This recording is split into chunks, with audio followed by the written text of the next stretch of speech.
All right, ready to dive in. Today, we're looking at Vans. Vans, huh? Yeah, you know Vans, right? Those checkerboard slip-ons, the high tops.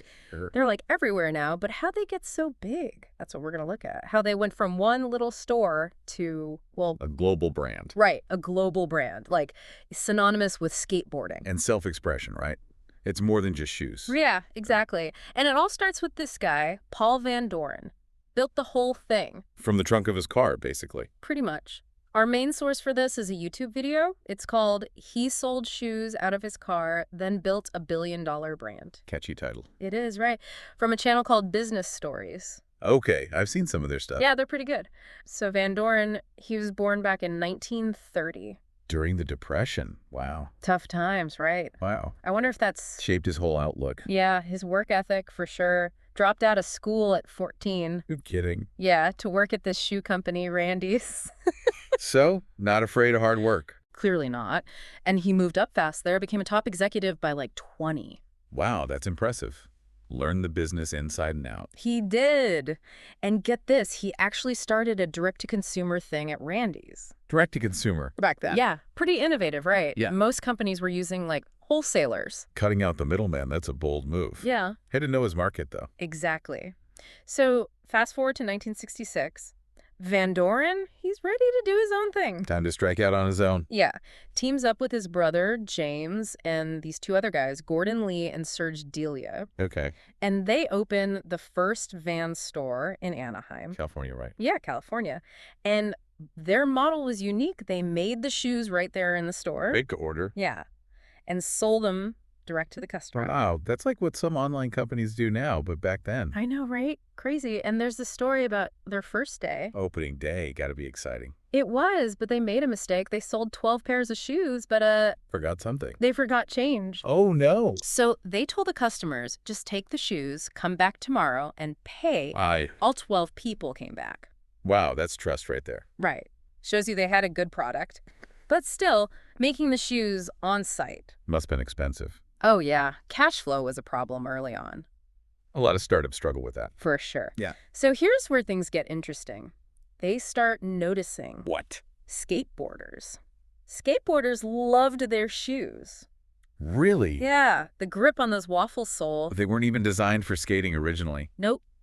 But they were perfect for it. Lucky break. Totally.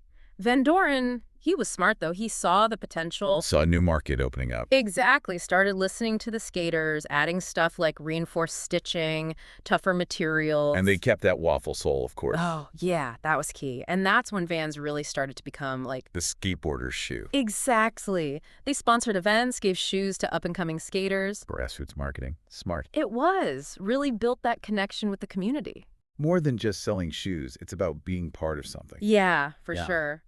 And around this time, they come out with the Vans, #95. The era, right. Yeah, the era.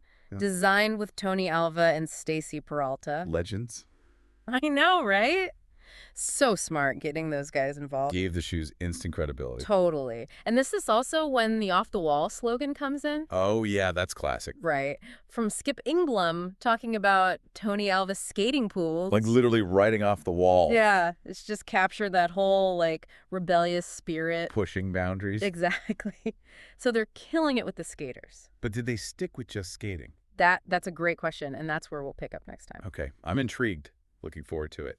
So last time we were talking about how Vans was, like, blowing up with the whole skateboarding thing. Yeah, they found their niche. They did, but then they decided to, Branch out. yeah, branch out. 80s rolled around. Ah, the 80s. And they started making shoes for other sports. Like what? Basketball, baseball, even wrestling shoes. Wrestling shoes. Wow. I know, right? Seems like every company was trying to, like... Diversify. Exactly, diversify, spread Yeah. the risk, tap into new markets, all that. Go big or go home. That was the 80s for you, Ed. Totally. But for Vans, it kind of backfired. Really? Yeah, they spread themselves too thin, started having money problems. Ah, the growing pains of success. Right. And I think there was more competition, too, other brands popping up. Yeah, makes sense. Everyone wanted a piece of that athletic shoe market. Exactly. So Vans is in a tough spot. What do? Well, they can't just keep losing money. Nope. And this is where Paul Van Doren, he really shows what he's made of. What do you do? He goes back to basics, Yeah. restructures the whole company, Back to skateboarding. back to skateboarding, Also- focus on what they did best. Bold move. Had to be tough to, like, admit it wasn't working. Yeah, but it was the right call. And here's another twist. What? Punk rock. Punk rock explodes in the 80s. Yeah. Vans become like the unofficial shoe of punk rock, too. Wow. 2 for 2. First skateboarding, now punk rock. I know, right? It's like they had this like instinct for Counterculture. Yeah, counterculture. Their shoes were perfect for it, durable, affordable. Customizable, too. You could really make them your own. And that off-the-wall slogan, it fit right in. Definitely not your average, boring shoe company. Nope. So punk rock brings in a whole new wave of customers. Saved their bacon, you could say. Pretty much. By the 90s, they're back on top, bigger than ever. And then They go public. public. Wow. Big leagues now. Big leagues, 1991, Vans goes public. Access to a lot more capital, but also, When pressure, yeah, gotta keep the shareholders happy. definitely. But they handle it well, keep expanding, stores all over the world. Global domination. Pretty much. And then they launched the Warp Tour. The Warp Tour. Now that's smart. I know, right? 1995, the first one. Genius marketing. Not just selling shoes, it's an experience. Totally. Music, skateboarding, all that, all tied to Vans. And it was huge. Everyone went to Warp Tour. I know, I did. They even had, like, sustainability stuff going on there. Oh, yeah. Ahead of their time. Right. So it wasn't just a marketing thing. They actually cared. Shows you being authentic, it matters. It does. They also started doing all these collaborations with designers, artists. Yeah, I've seen those limited edition stuff. Exactly. Keeps the brand fresh, brings in new people. And did they keep up with the whole sustainability thing? They did start using eco-friendly materials, changing their manufacturing. Good. Walking the walk. Exactly. So Vans is huge now, global brand, but what about, Their roots. yeah, did they stay true to skateboarding? That's what we'll look at next time. Okay, can't wait. Okay, so we've seen how Vans went from that one little shop to, like, global domination. Yeah, but with all that growth, it's easy to, Lose sight of what got you there. exactly.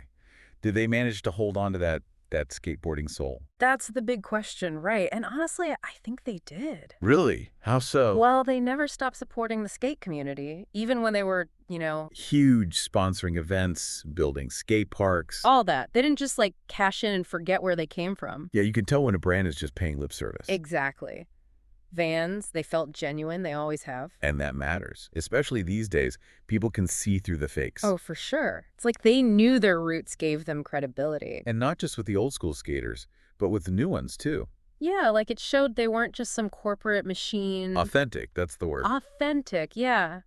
But they were smart, too. They didn't just, like, get stuck in the past. They innovated, right? They did, always pushing things forward. Those collaborations, they were really good at that. Oh, yeah, those limited edition drops. Always something new and exciting. And it kept the brand relevant, brought in new people all the time. Totally. And they jumped on the whole digital thing early, too. Online shopping, all that. Yeah, making it easy for people to get their Vans no matter where they were. Smart move. Yeah. Had to keep up with the times. Exactly. Yeah. And we can't forget the sustainability stuff. Oh, yeah. How'd they do on that front? They did a lot, actually. Changed how they made their shoes, used different materials. Eco-friendly stuff. Yep. It's not just a trend anymore. It's what people care about. For sure. And it's good business, too. Shows you're not just about the bottom line. Exactly. And I think a lot of that came from Pual Van Doren himself. His vision, huh? Yeah. Even though he's gone now, his influence is still there. A legacy. That's cool. It is. They built this massive company, but never lost sight of, like, Their values. yeah, their values. Pretty impressive when you think about it. It is. So what's the big lesson here? What can we take away from the Vans story? Well, for me, it's that you can grow and change, but you got to stay true to yourself. Authenticity, innovation, and those core values. Yeah, those are the things that matter. And Vans, they show you can do it all. Inspiring, really. So next time you see those checkerboard slip-ons. Or those classic high tops. Yeah, remember this story. It's more than just shoes. It's about self-expression, creativity. And never forgetting where you came from. Exactly.